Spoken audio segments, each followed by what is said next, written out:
Halo,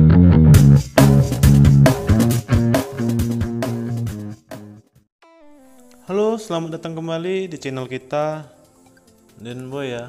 Kali ini kita masih membahas tentang Microsoft Office, di mana kali ini kita akan membahas bagaimana cara penggunaan fungsi dari rumus HLOOKUP ya. Nah, sedikit penjelasan mengenai HLOOKUP ini. HLOOKUP ini yaitu memasukkan data berdasarkan tabel gaji atau data yang secara horizontal ya. Ini berlawanan dengan rumus VLOOKUP. Untuk rumus VLOOKUP sendiri, bagi teman-teman yang mau tahu, bisa langsung cek di halaman channel saya di mana ada konten tentang penggunaan rumus VLOOKUP.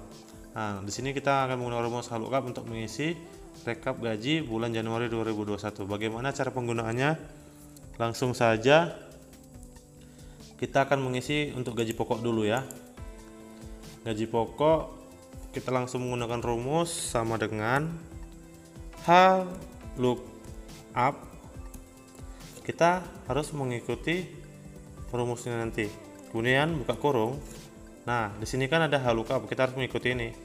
Lookup value ini kita mau berdasarkan apa? Ini kan berdasarkan golongan. Saya pilih yang sebelah sini ya, sel ini. Kemudian titik koma, ikuti ini ya, petunjuknya titik koma. Kemudian tabel array. Tabel array itu kita harus memilih data yang akan kita gunakan seperti ini ya.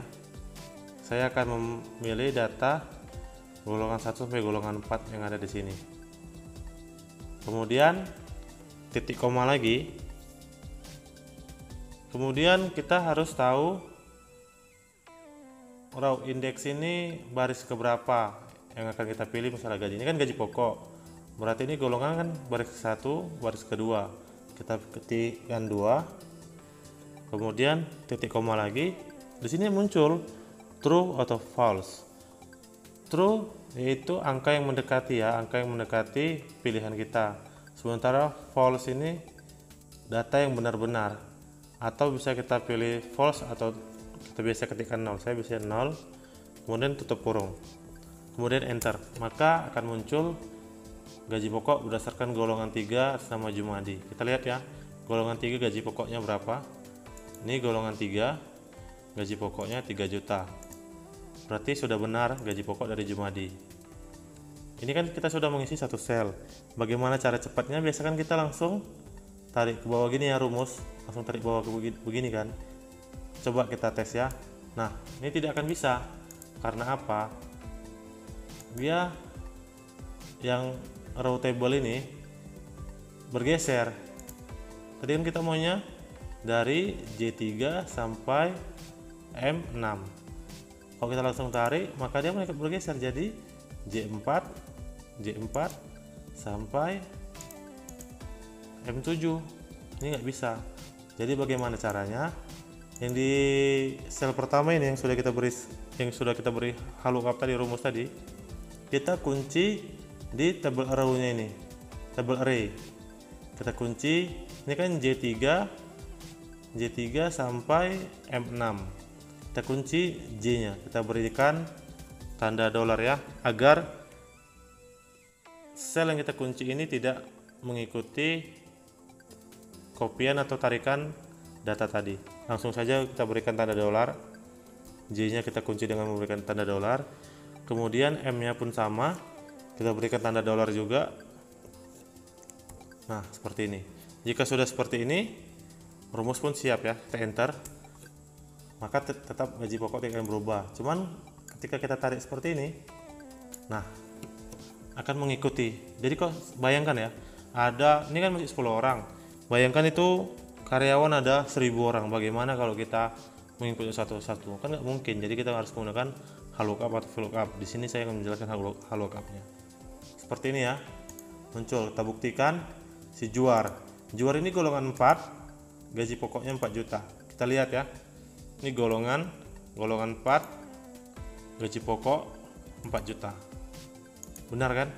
Untuk Ramadan dia golongan 2, gaji pokoknya 2 juta. Kita lihat ya, golongan 1, 2, ini 2, gaji pokoknya 2 juta. Benar kan? Nah, itu dia untuk mengisi gaji pokok. Kemudian kita mengisi tunjangan ya. Bagaimana cara mengisi tunjangan?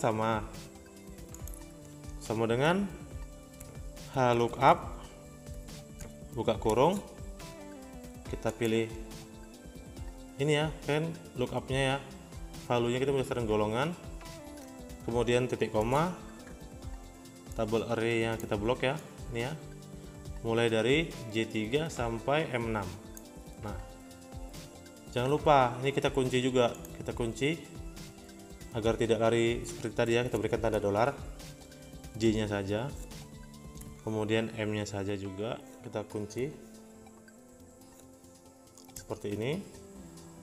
Kemudian setelah tabel array kita pilih, titik koma lagi, kemudian kita, ini kan tunjangan, ini kan dia raw index 6, berarti baris keberapa, indeksnya, nomor indeks ini baris keberapa. Tunjangan nih golongan 1, 2, 3, berarti kita pilih 3. Kemudian titik koma, true atau false, bisa langsung kita coba buktikan false saja, kita pilih false, kemudian tutup kurung, enter. Maka tunjangan untuk Jumadi golongan 3 yaitu Rp600.000. Kita lihat ya, golongan 3 udah gitu tunjangan. Nah, benar kan, Rp600.000. Ini karena sudah kita kunci tadi tabel array-nya, tinggal kita tarik ke bawah saja. Nah, maka terisi cepat dan mudah kan. Untuk kita buktikan ini ya, kita ambil nilai dari Dani ya. Tunjangannya kan 16.000. Kita lihat Dani golongan 3, tunjangannya berapa? Tunjangan golongan 3, 16.000, benar kan? Untuk Indah kita buktikan dia golongan 1, tunjangannya berapa? Golongan 1, tunjangan 200.000. Indah tadi. Nah, benar kan, 200.000. Itu untuk tunjangan. Untuk transport sendiri sama. Kita masih menggunakan lookup, yaitu sama dengan lookup, buka kurung, pilih nilai yang kita tentukan berdasarkan apa, golongan, titik koma, kemudian kita pilih tabel array, data yang akan kita pilih ya. Jangan lupa kita kunci juga tabel array-nya dengan memberikan tanda dolar seperti ini ya. M nya juga kita kunci, kemudian titik koma. Ini kan transport ada di baris berapa? Ini 1, 2, 3, 4, maka kita pilih angka 4. Kemudian titik koma, akan muncul true atau false. Tadi kan 0 sudah saya buktikan, false saya buktikan, maka saya sering menggunakan 0. Kemudian tutup kurung, enter, maka akan muncul. Untuk transport sendiri senama Jumadi golongan 3 yaitu Rp300.000. Kita lihat ya, golongan 3, 1, 2, 3, transportnya berapa, yaitu Rp300.000, benar kan? Jika sudah kita kunci, maka tinggal kita tarik ke bawah. Nah, akan seperti ini. Ramadan golongan 2, transportnya 200.000. Kita lihat ya, golongan 2, transport 200.000, benar kan? Nah, jadi bayangkan ini hanya 10 nama, hanya saya isi dengan tak sampai dari 10 menit, hanya beberapa menit saja.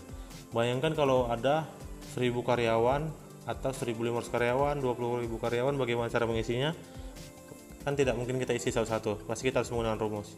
Maka inilah pentingnya menggunakan rumus lookup. Mungkin itu yang bisa saya sampaikan, lebih dan kurang saya mohon maaf. Tolong dukung channel ini dengan cara subscribe, komen, like, dan bagikan ke semua sosial media kalian ya. Terima kasih.